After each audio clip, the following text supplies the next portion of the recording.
What we need actions, we need actions. Enough of the words and the rhetorics and the lamentation of Peter Obi.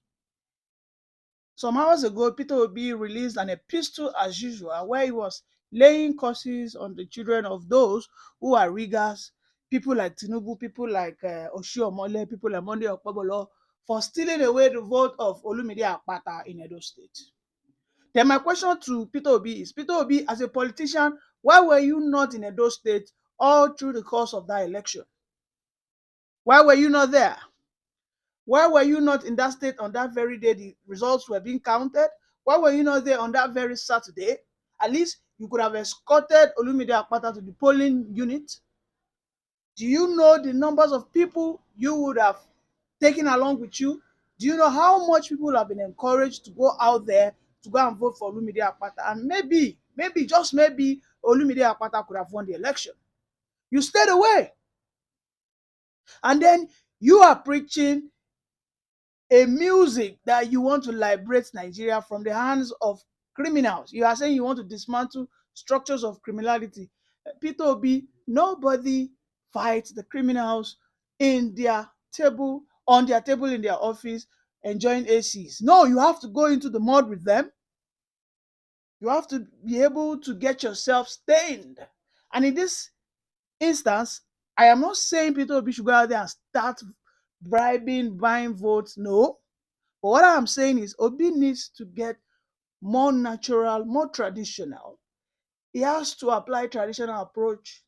If truly he wants to build a party that will be so powerful and so influential socially, politically in Nigeria in the coming years, most especially come 2027, you want to defeat a Tinubu who is known to be a political juggernaut, a Tinubu that can hold, in one day, Tinubu can hold 50 rounds of meeting with political chieftains and stalwarts. How do we do this? How do we seal this local government? Who is the key people here? Who do I pay money? Who do I see? Who are the area boys? Are the things that are keeping Tinubu relevant. Tinubu is not a brilliant man. Tinubu, there's nothing special about. He's not a superhuman. The only thing about Tinubu is he's so passionate about winning elections. And he has mastered the art of winning elections. And anybody can actually master that. It is not about you eating altar and start saying, are you buying bread cheaper? No. After doing that, you have to go further. On the days of election, which are like more or less like Judgment Day, you have to be seen on the field with the people. Look at that day, Oshiomhole was there, right? Oshiomhole was garnering affluence for Monday Okpebholo in its, though Oshiomhole is from Edo State. But I guarantee that nobody would have said, why is Peter Obi in Edo State? After all, my brother, you could have been there, and nobody, I repeat, nobody can ask Peter Obi, why is it in Edo State accompanying Olumide Akpata to vote? Nobody can say that.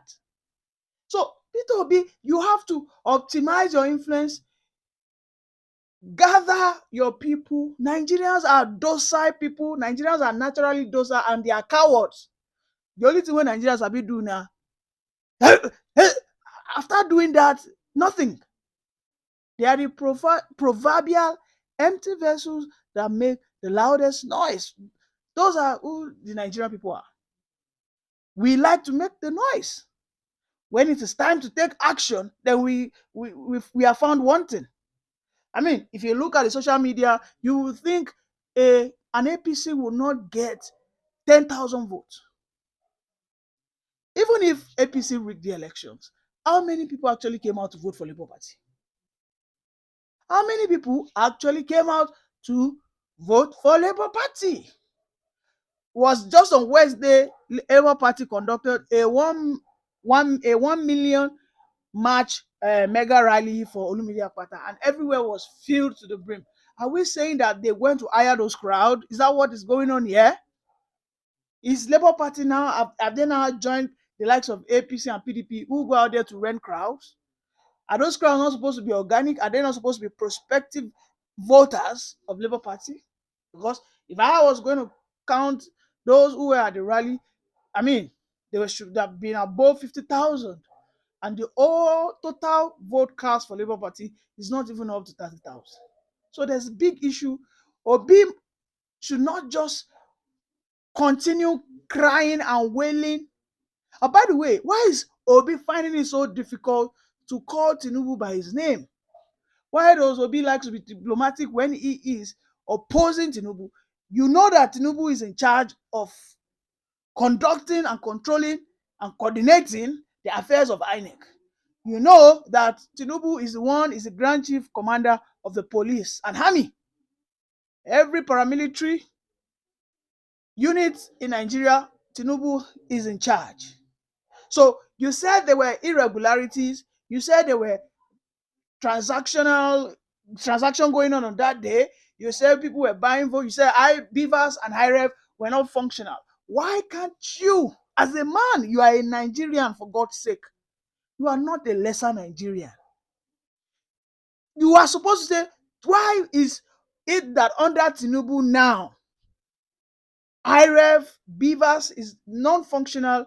This is poor leadership. This is a corrupted democracy, and everything happening now is a path to total state capture. And we as a Nigerian people, we must resist, because the dividends, our meager resources, are used to purchase. I mean, these are the words that are supposed to come in from Peter Obi. You have to be aggressive. You have to be blunt. Take a cue from Sowore. Though people do not love Sowore, which I sometimes want to ask myself, what has Sowore actually done to be loved, despite sacrificing so much? But be that as it may, Peter Obi, who is loved, who people are ready to troop out for. At this stage, if Peter Obi still think that Tinubu can arrest him, then maybe people need to stop supporting a person like Peter Obi. A man who doesn't know his self-worth is not worth defending. When you don't know your worth as a human being, no, people shouldn't defend you, because when they defend you, what you end up doing is you end up embarrassing them. You tell them, did I ask you to fight for me? So this is why some people at this stage, sometimes they have that mindset of reluctance, and they are always hesitating, like, is Peter Obi ready to truly deliver this Nigeria into the new position he has always been promising us, he has been postulating for a while now, because his actions don't seem to commiserate his words. So for me, as a Nigerian, I think Peter Obi needs to be more radical. And if Peter Obi thinks he is not more radical, why is Peter Obi not thinking of merging with a person like Atiku? Or walk up to Atiku with your team. Seek for Atiku endorsement. Start that processing now. We are just less than 2 years to a campaign season for the next presidential election. Set up meetings. If Atiku would not agree, the two of you were proposing a very similar agenda, wherein you said the presidential tenure of Nigeria should be made once, but 5 to 6 years tenure. Shouldn't be 2 term anymore, should be 1 term. So why can't you guys have a sit down? Because the only thing that will defeat this man called Jagaban is a united party between an Atiku and a very influential Igbo man. At this stage and era, the Igbos are now ready to work in every way possible so that they can be in that corridor of power. Mr. Raphael, only an Edo whereby they unite with the Igbos would have been able to defeat APC. These are the words of Simon Ekpa. Simon Ekpa says that he has warned Obaseki several times in the past that he should have demobilized and dealt with Kabaka in its entirety. But as we saw over the weekend, it was Kabaka that actually dealt the blow on Obaseki's chances of winning the election. And for that reason, the Igbos were not in total support. What's your take? I said it earlier that if Obaseki wanted PDP to excel in this election, Obaseki would have gone to Onitsha. The best thing to do is to go to his ancestral home, Onitsha, and invited all the Aburus there to Edo State.